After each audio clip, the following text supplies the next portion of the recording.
There's nothing like long-distance train travel to broaden the mind. This time, I'm off to Penzance.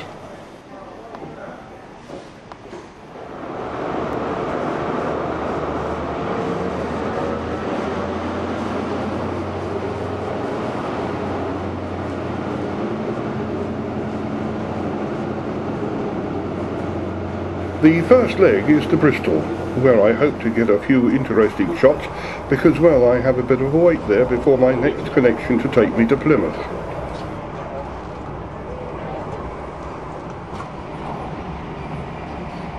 In the meantime, I can enjoy the sunny day and the countryside as it passes by my window. It's a bit difficult though because you can't avoid the reflections when you're videoing through a carriage window.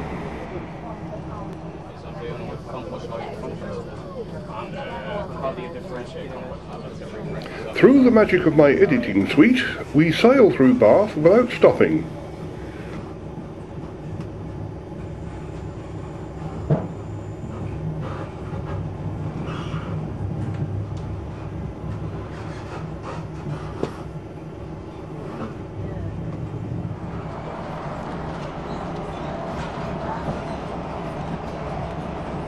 We're still passing through some nice countryside, but the run up to Bristol is not all that pretty. Well, it's concrete.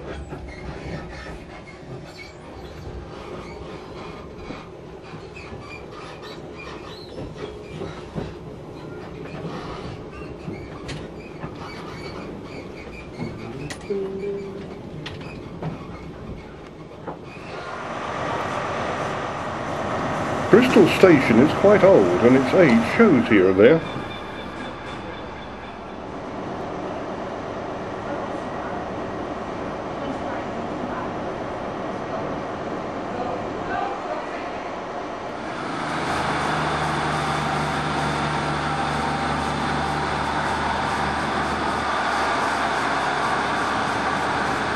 This train was bound for Gloucester, I think, but when it moved, it revealed this marvellous set of coaches, all painted in the original GWR colour scheme.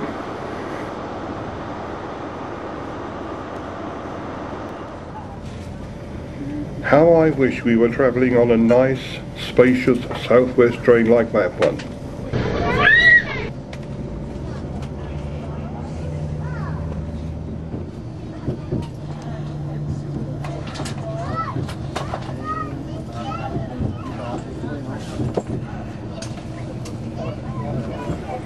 In reality, we're sitting in a grubby cross-country train that came from Birmingham.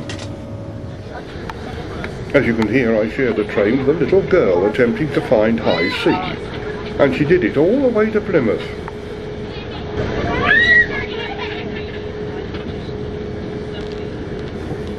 It was kind of piercing.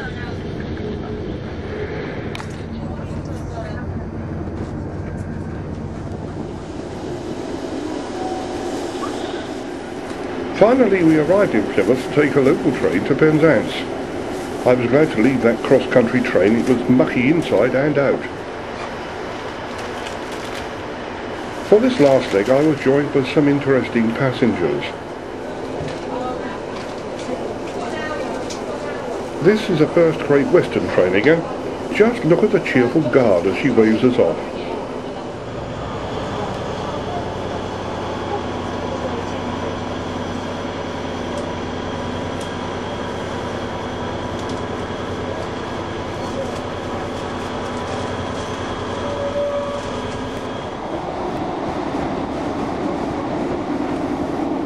The windows on this train are none too clean either, but I still managed to get some passable pictures.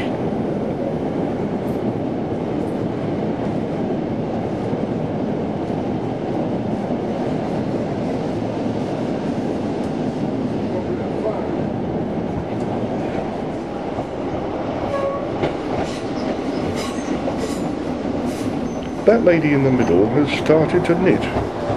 Interesting how people spend time on a train journey, isn't it?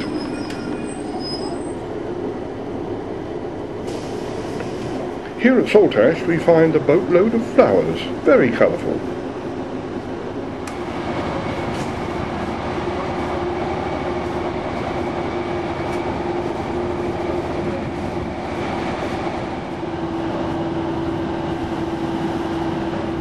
On we go through some glorious Cornish countryside.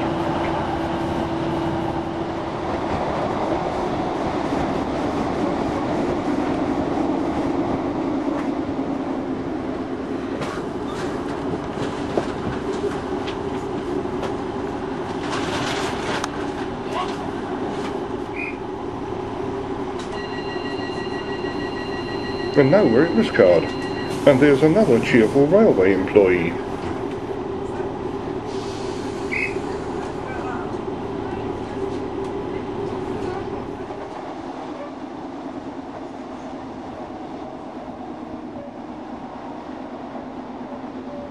That lady's given up knitting in favour of a good book. She's missing all the glorious views of Cornwall, but at least she's not out of it like some people.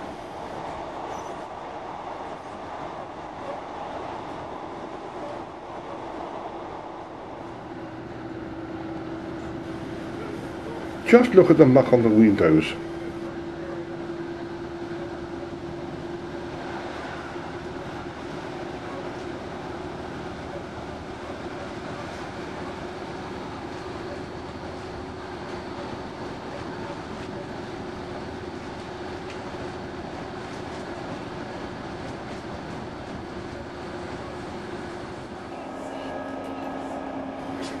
Ah well, we should be in Penzance soon.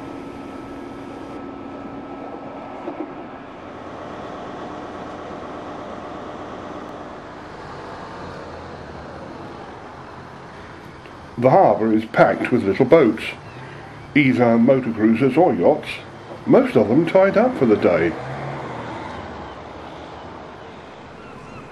Although one couple seemed keen to make themselves a cup of tea, standing up in their boat.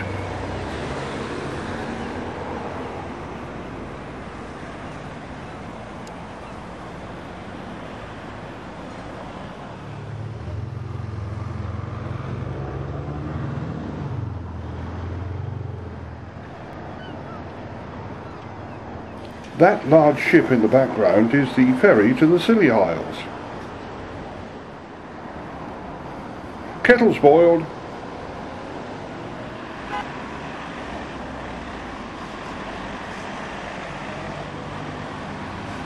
Lots of flowers around, but the tourist information office was closed, and it was 3 in the afternoon.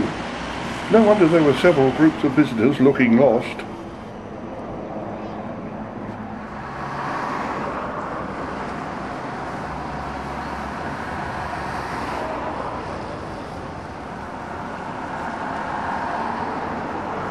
The place reminded me of Brighton in the 50s or 60s. Buckets and spade shops and lots of ice cream.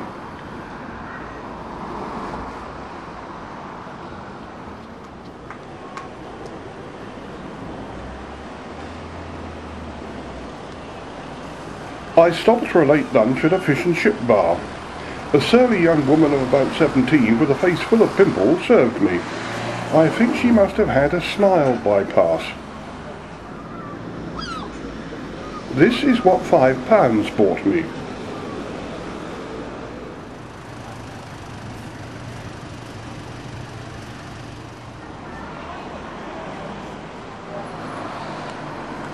Yeah, I think it's time to get back to the station.